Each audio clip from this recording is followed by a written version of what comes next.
Former NASA astronaut Leroy Chiao, a Star Trek fan, floats with a Russian spacesuit on the International Space Station during his Expedition 10 mission in 2005. Credit NASA. Leroy Chiao is the CEO and co-founder of One Orbit LLC, a motivational, training and education company. He served as a NASA astronaut from 19,900 to 2005 and flew 4 missions into space aboard 3 space shuttles, and once as the co-pilot of a Russian Soyuz spacecraft to the International Space Station. On that flight, he served as the commander of Expedition 10, a 6.5-month mission. Chiao has performed 6 spacewalks in both US and Russian spacesuits and has logged a total of 229 days in space. Chiao contributed this article to Space.com's Expert Voices Opt Insights. Who from my generation could forget the original Star Trek series on TV? Fan or not, who now is not aware of Trekkies going from convention to convention, the dressed in full-blown costumes as Starfleet officers, Vulcans, Klingons, Romulans, and others? The original series ran for only 3 seasons, but endures and continues to make an impact. The ideas and shows were very creative and touched on many themes that are still relevant today, including provocative ones such as issues with race and discrimination.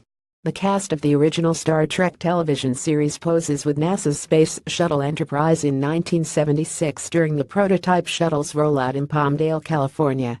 From left to right are NASA Administrator Drive, James D. Fletcher, DeForest Kelley, who portrayed Dr. Bones McCoy on this series, George Takei, Mr. Sulu, James Doohan, Chief Engineer Montgomery, Scotty Scott, Nichelle Nichols, Lieutenant Uhura, Leonard Nimoy, Mr. Spock series creator Gene Roddenberry, U.S. Representative Don Fuqua, D. Florida, and Walter Koenig, Ensign Pavel Chekhov.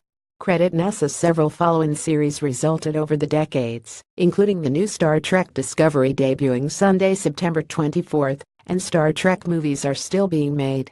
But I still like the original best, and I never really kept up with the more contemporary ones.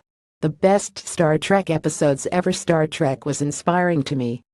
I admired Captain Kirk, William Shatner, but saw myself more as Mr. Spock, Leonard Nimoy, the science officer. The show reinforced my fascination with space and our universe, and my desire to become an astronaut myself. Decades later, I was thrilled to meet Leonard Nimoy when he moderated a space exploration panel discussion, of which I was a part.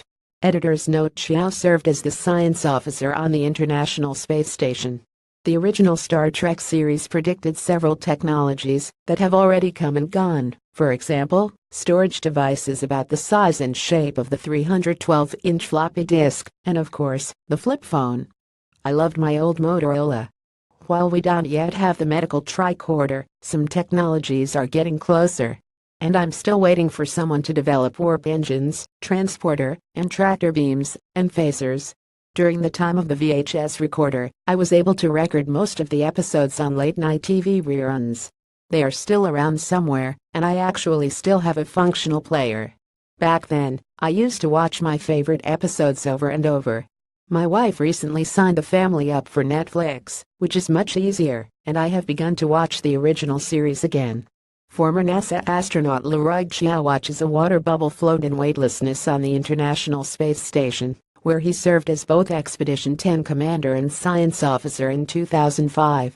Credit NASA. Maybe it's simple nostalgia, but to me, they seem even better now. You can read more of Chiao's Expert Voices Opes and film reviews on his Space.com landing page. Follow us at Space.com, Facebook, and Google. Original article on Space.com.